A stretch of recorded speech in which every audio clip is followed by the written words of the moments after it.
Hello friends, myself I am K. Arun Nayak, studying in BJR Government Degree College, and I am obtaining my course as a BA student studying in second year HEPA. Today I will be discussing about public revenue. What is public revenue? Simply, when we talk about public revenue, it is the revenue which is levied or collected by the government from the public. Here, public in the sense the people living in the state or under the particular government. Nowadays, due to increasing modern techniques and enhancement of the technology, the wills and the wishes of the people have been gradually increasing. So, to withstand or to satisfy the needs of the human beings or the people in the state, the government has been forced to incur more and more revenue. So, the main motto of the government is to serve the people and to see the welfare of the people. So, the government needs some revenue. So, the revenue should be gained from the people who are living in the state. So, for the need of this gaining this revenue, the government has obtained, or in other words, there are two techniques to incur the revenue. The public revenue's main sources of income are one, tax revenues, and other one is non-tax revenues. The tax revenue means the income of the government which is being collected by the people, which is being collected by the government from the public by imposing some taxes. In case of non-tax revenues, the money is not incurred directly from the people. When we talk about the tax revenues, we have to mainly know about what are the taxes. According to the P.E. Taylor, the economist, he defines that the tax as the compulsory payments to the governments without any expectations of direct return or benefit to the taxpayer. Here, there is no presence of quid pro quo, means the people does not expect anything when they pay about some taxes. The taxes may be levied in general purposes or other things by the government. Here, the main characteristics of the taxes are: tax is a compulsory contribution so that no one can avoid its payment. It is a legal collection of the government. Here, taxes are imposed by the government only, not by the other entities, and taxes are being paid for the general interest of the people, for their welfare only. The taxes are being levied by the government.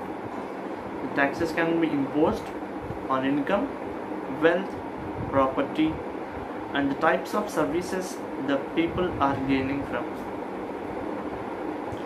When we talk about the non-tax revenue, it is the source of revenue which is incurred by the government from the other things other than taxes, like the government will be sanctioning or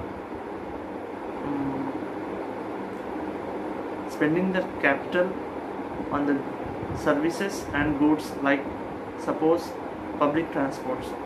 The railways are constructed and the railway lines are being supported by the government's capital only. Here, when we use the train or the public transportation services, then we will be paying some money. That money is known as the non-tax revenue. There are many things they can be classified as commercial revenues, administrative revenues, fees, special assessment and rates, fines and penalties, etc. When we talk about the commercial revenues, the best example for this is railways. We use the railways and we pay the taxes. And when we see about the administrative revenues, it is the taxes like property tax, wealth tax, etc. Example, we'll be living in a municipality. There, many types of taxes are levied by the government. Water tax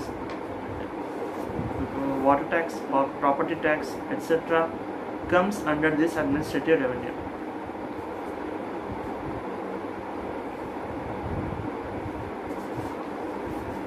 Next, in this taxation only, there are two types. One is direct taxes and another one is indirect taxes. When we compare both of these, direct taxes are somewhat different from the indirect taxes, but the major thing and the most prominent thing here is getting the revenue. But in the indirect tax, when we see about the indirect tax, direct tax is a tax which is to be paid by the person on whom the tax is levied. It cannot be shifted to the others, whereas the indirect, the people will be imposed directly on them, but it can be shifted to other ones. Whereas in the direct tax, the tax cannot be skipped or it cannot be transferred from one individual to another one. John Stuart Mill, he defines the direct tax as it is demanded from the very person who it is intended or desired should be paid. On the other hand, an indirect tax is one demanded from one person in the expectation and intention that he shall be indemnify himself at the expense of another.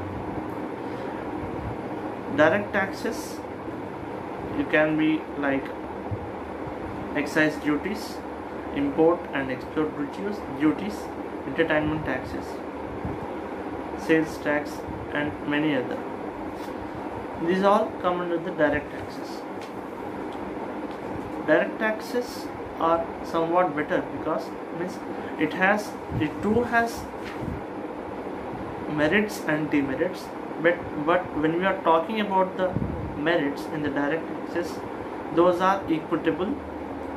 Means direct taxes are mainly based on the canon of equity.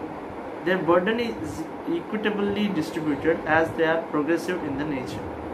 As the income of a person is increasing, the rate of tax also increases.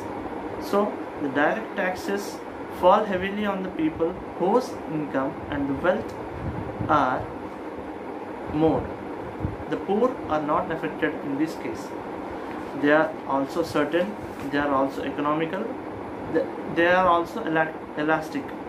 The direct taxes are flexible and thus can satisfy the government's needs. It is also simple to understand and many. When we see about the indirect taxes, these two have some merits and even demerits. When we talk about the merits, it is convenient, it has a wide coverage and the wide scope. It is also elastic, also economical and also diverse. Thank you.